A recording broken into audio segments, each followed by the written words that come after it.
Hi అండి, welcome back to artistic house wife. So ఈరోజు recipe వచ్చేసి మళ్ళీ మంతెన గారిది ఒక మంచి రెసిపీ చేసి చూపిస్తున్నానండి నేను మీకు ఈరోజు. సో యాక్చువల్గా అయితే మనము పెసరట్టు చేయాలి అంటే పెసర్లు రాత్రి నానబెట్టుకొని మార్నింగ్ లేసి దాని తర్వాత పెసరట్టు చేసుకుంటాం. బట్ మంతెన గారు చెప్పిన రెసిపీ ఏంటంటే పెసర్లు నానబెట్టాల్సిన అవసరం లేదు, యాజ్ ఇట్ ఈజ్ మనం ఇలా ఇన్స్టెంట్గా చేసుకోవచ్చు అనమాట. జస్ట్ అలాగే డైరెక్ట్గా గ్రైండ్ చేసుకొని మీరు యూజువల్గా చట్నీతో ఎలా తింటారో అలా తినొచ్చు అని చెప్పారు. సో దానికి నేను ఈరోజు ఒక వీడియో చేస్తున్నానండి. నిజంగానే డైరెక్ట్గా పెసర్లు వేస్తే పెసరట్టు బాగుంటుందా లేదా అని నేను కూడా ఫస్ట్ టైమే చేస్తున్నానండి ఈ రెసిపీ. సో మంతెన గారు చెప్పారు కదా ఒకసారి ట్రై చేద్దాము అని చెప్పి నేను ఈరోజు ఈ రెసిపీ చేసి చూపిస్తున్నాను నేను మీకు. బట్ ట్రస్ట్ మీ అండి, పెసరట్టు మాత్రం ఏం తేడా లేదు.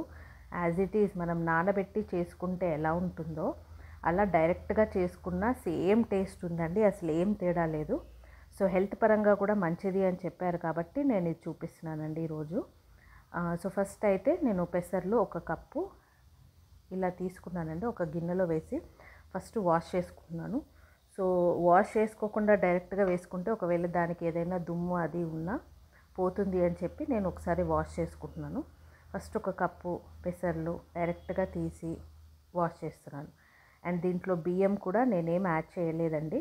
సో షుగర్ పేషెంట్స్ తినాలి అనుకునే వాళ్ళు బియ్యం అవాయిడ్ చేసుకుంటే మంచిది. సో బియ్యం వేయట్లేదు, నేను ఓన్లీ పెసర్లు యాడ్ చేస్తున్నానండి అంతే. డైరెక్ట్గా పెసర్లు కడిగేసి మిక్సీ జార్లోకి వేస్తున్నాను ఇప్పుడు. సో బియ్యం యాడ్ చేసుకోవాలి అనుకునే వాళ్ళు యాడ్ చేసుకోవచ్చండి, బట్ షుగర్ పేషెంట్స్ ఉన్న వాళ్ళు ఆ బియ్యం కూడా అవాయిడ్ చేస్తే మంచిది. సో ఇప్పుడు నేను పెసర్లు వేసిన తర్వాత ఒక 2 పచ్చిమిర్చి అండి జస్ట్ అలా తుంచేసి వేసేసాను. అండ్ కొంచెం ఒక స్పూన్ అంతా ఉప్పు. ఇప్పుడు దీన్ని నేను బ్లెండ్ చేసి చూపిస్తున్నానండి. సో ఫస్ట్ అయితే నీళ్ళు యాడ్ చేయకుండా బ్లెండ్ చేయండి, మనకి ఇలా ముక్కలు ముక్కలుగా అయిపోతుంది, చిన్న చిన్న పీసెస్ గ్రాన్యూల్స్ లాగా అయిపోతుంది. అప్పుడు వాటర్ యాడ్ చేయండి. మనం ఫస్టే వాటర్ యాడ్ చేస్తే ఏంటంటే పేస్ట్ అవ్వదు, అంటే ముక్కలు ముక్కలుగా పెద్ద పెద్ద ముక్కల్లాగా అలాగే ఉండిపోతుంది. సో ఫస్ట్ కొంచెం చిన్న చిన్నగా గ్రైండ్ అయ్యే వరకు గ్రైండ్ చేసిన తర్వాతనే వాటర్ యాడ్ చేసి మళ్ళీ గ్రైండ్ చేయండి. సో మనకి ఇలా మంచిగా పిండి టెక్స్చర్ కూడా స్మూత్గా వచ్చేసింది. సో నెక్స్ట్ నేను ఇదే పిండిని ఒక గిన్నెలో వేసుకొని కొంచెం వాటర్ యాడ్ చేసి కలుపుతున్నానండి. అదేంటంటే కన్సిస్టెన్సీ కొంచెం చిక్కగా ఉంది. సో చిక్కగా అనిపిస్తే మీరు కొన్ని వాటర్ యాడ్ చేసుకొని మీరు ఇలా దోశ పిండిలాగా మామూలుగా పెసరట్టు ఎలా వేసుకుంటారో ఆ కన్సిస్టెన్సీ వచ్చే వరకు కొన్ని వాటర్ యాడ్ చేసి ఇలా కలిపేసేయండి. కలిపేసిన తర్వాత ఆల్రెడీ ఉప్పు పచ్చిమిర్చి అన్నీ యాడ్ చేసాం కాబట్టి మనం ఇంకేం యాడ్ చేయక్కర్లేదు. సో ఇలా ఉంటుందండి కన్సిస్టెన్సీ, చూస్తున్నారు కదా. సో ఇంక ఇది పక్కన పెట్టేసుకొని దీంట్లోకి చట్నీ చేసుకుందాము. సో యూజువల్గా మీరు చట్నీ ఎలా చేసుకుంటారో అదే ప్రాసెస్లో చేసుకోవచ్చు, బట్ నేను ఎలా చేస్తానో చూపిస్తున్నాను. ఒక కొబ్బరి ముక్క అండి, అంటే హాఫ్ కొబ్బరి. సో అది చిన్న చిన్న పీసెస్ లాగా కట్ చేసి జార్లో వేసుకుంటున్నాను. నెక్స్ట్ దీనికి సరిపడా కారము, నేను హాఫ్ పీస్ తీసుకున్నానండి కొబ్బరి. సో దానికి ఒక 4 పచ్చిమిర్చి, 4 కానీ 5 కానీ వేసుకోండి. నెక్స్ట్ ఒక స్పూన్ ఉప్పు. సో బ్లెండ్ చేసుకోండి. నెక్స్ట్ బ్లెండ్ చేసుకుంటే మనకి ఇలా మంచిగా కొబ్బరి చట్నీ రెడీ అయిపోతుంది. ఇంకేం యాడ్ చేయక్కర్లండి, జస్ట్ ఈజీగా సింపుల్గా అయిపోయే రెసిపీ అనమాట. సో నేను నెక్స్ట్ ఒక గిన్నెలో నూనె వేసాను, ఒక స్పూను నూనె వేసిన తర్వాత దీంట్లోకి మనము ఆవాలు జీలకర్ర వేసేస్తున్నాను. ఇది ఆవాలు జీలకర్ర వేసిన తర్వాత నెక్స్ట్ కొంచెం కరివేపాకు కూడా వేసేస్తున్నానండి. సో కరివేపాకు కూడా యాడ్ చేసిన తర్వాత కొంచెం చిట్టపటలాడుతుంది. అండ్ నెక్స్ట్ మనం ఈ పోపులోనే డైరెక్ట్గా ఇంకా స్టవ్ ఆఫ్ చేసేసి కొంచెం చిట్టపటలాడిన తర్వాత స్టవ్ ఆఫ్ చేసేయండి. సో ఇప్పుడు నేను స్టవ్ ఆఫ్ చేసేసాను. నెక్స్ట్ ఇందాక మనం రెడీ చేసుకున్న చట్నీ ఉంది కదా జార్లో, అదంతా ఇందులోకి వేసేయండి. సో ఇంకో పోపు గిన్నె అలా అవసరం లేకుండా ఇలా తొందరగా అయిపోతుంది అనమాట. సో ఇప్పుడు నేను చట్నీ అంతా ఇందులోకి వేసేసుకున్నానండి. ఒకసారి ఇదంతా మిక్స్ చేసి పెట్టేయండి, మీకు చట్నీ రెడీ అయిపోతుంది. సో నెక్స్ట్ ఇలా చట్నీ కలిపేసుకున్న తర్వాత ఇది పక్కన పెట్టేసుకొని నెక్స్ట్ మనం దోశ వేసుకుందామండి ఇప్పుడు. సో ఇప్పుడు పెసరట్టు వేసుకోవడానికి నేను ప్యాన్ రెడీ పెట్టుకున్నాను. అండ్ ఇది చాలా ఈజీగా సింపుల్గా ఇన్స్టెంట్గా అయిపోయే రెసిపీ కాబట్టి ఎక్కువ టైం అనేది ఏం పట్టదండి.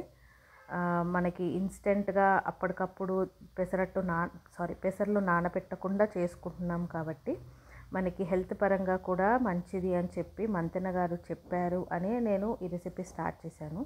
నేను ఫస్ట్ టైమే చేస్తున్నానండి. సో ఇంకా ప్యాన్ వేడైన తర్వాత నేను ఇలా పెసరట్టు వేసుకోవడం స్టార్ట్ చేశానండి. పెసరట్టు వేసేసిన తర్వాత నెయ్యితోనే కాల్చుకోండి. పెసరట్టు విత్ నెయ్యి కాంబినేషన్ అదిరిపోతుంది. నూనె కన్నా నెయ్యితో కాల్చుకుంటే మంచి టేస్ట్ వస్తుందండి. బట్ నిజంగా నేను చెప్తున్నానండి, నెయ్యితో వేస్తేనే పెసరట్టు మంచి టేస్ట్ వస్తుంది. నూనెతో కన్నా నెయ్యితో బాగుంటుందండి. నెక్స్ట్ ఇలా మీకు ఉల్లిగడ్డలు ఎన్ని కావాలో అన్నీ ఇలా చిన్న చిన్న పీసెస్ లాగా కట్ చేసి వేసుకోండి దానిపైన. అండ్ ఆల్రెడీ మనం నెయ్యి వేసాం కాబట్టి ఆ నెయ్యిలోనే ఈ ఉల్లిగడ్డ కూడా లైట్గా ఫ్రై అయిపోతుంది అనమాట. ఇంకా నెక్స్ట్ మనం ఇది కొంచెం రెడ్డిష్ కలర్ వచ్చి ఫ్రై అయ్యే వరకు ప్యాన్ పైన ఉంచేసుకొని బాగా రెడ్గా వచ్చే వరకు కాల్చుకొని నెక్స్ట్ తీసేసుకోవచ్చు. అండ్ మనము ఇన్స్టెంట్గా చేస్తున్నాం కాబట్టి ఈ రెసిపీ మనకి ఈవినింగ్ స్నాక్స్లోకైనా, పిల్లలు స్కూల్ నుంచి వచ్చే టైంకైనా, లేదంటే మార్నింగ్ అప్పటికప్పుడు ఏం టిఫిన్ చేయాలో అర్థం కాని టైంలో అయినా మనం ఇది అప్పటికప్పుడు చేసుకోవచ్చండి. చట్నీ అండ్ పెసరట్టు రెండు ఈజీగా తొందరగా అయిపోతుందండి. టైం టేకింగ్ ప్రాసెస్ కూడా కాదు, చాలా simple and easy recipe. And taste మాత్రం ఏ మాత్రం కూడా తేడా లేదండి. మనం నానబెట్టి చేసుకునే పెసరలకి అండ్ ఈ పెసర్లకి సేమ్ టేస్ట్ ఉంది, అసలు ఏం టేస్ట్ తేడా లేదు. అండ్ ఇంకా నిజంగా చెప్పాలంటే నాకు దానికన్నా కూడా ఇలా ఇన్స్టెంట్గా చేసుకున్నదే నచ్చింది. సో మీరందరూ కూడా తప్పకుండా ట్రై చేయండి. అండ్ ఇది పిల్లలకి కూడా మీకు కూడా హెల్త్ పరంగా చాలా మంచిది. అండ్ మెయిన్ టిప్, నెయ్యితోనే కాల్చుకోండి పెసరట్టు. నూనెతో కన్నా నెయ్యితో కాల్చుకుంటే మీకైనా మీ పిల్లలకైనా హెల్త్ పరంగా మంచిది. సో నెక్స్ట్ నేను ఇంకొక దోశ కూడా వేసానండి. అండ్ ఉల్లిగడ్డలు మీ ఇష్టం అండి, మీ టేస్ట్కి తగ్గట్టుగా ఎక్కువనా తక్కువనా వేసేసుకొని ఫ్రై చేసుకోవచ్చు. సో ఇంకొక దోశ, ఇది నేను మీకు సెకండ్ దోశ చేసి చూపిస్తున్నానండి. అండ్ ప్యాన్ నుంచి కూడా ఈజీగా వచ్చేసింది, చూసారు కదా. నేను బియ్యం కూడా యాడ్ చేయలేదు ఇందులో, బట్ స్టిల్ ప్యాన్ నుంచి దోశ కూడా ఈజీగా వచ్చేసింది. సో ఇంకా తీసి సర్వ్ చేసుకోండి. చూస్తున్నారు కదా, ఇన్స్టెంట్గా చేసుకున్న పెసరట్టు రెసిపీ మంతెన గారు చెప్పినట్టే యాజ్ ఇట్ ఈజ్ చేసి చూపించానండి నేను మీకు. సో మీకు కనుక ఈ రెసిపీ నచ్చినట్టయితే నా వీడియోని లైక్ చేయండి, షేర్ చేయండి, సబ్స్క్రైబ్ చేయండి. మీ ఫ్రెండ్స్ అండ్ రిలేటివ్స్ అందరికీ నా వీడియోని షేర్ చేయండి. అండ్ మీ హెల్త్ని మీరే కాపాడుకోవాలండి. So bye guys, see you in the next video.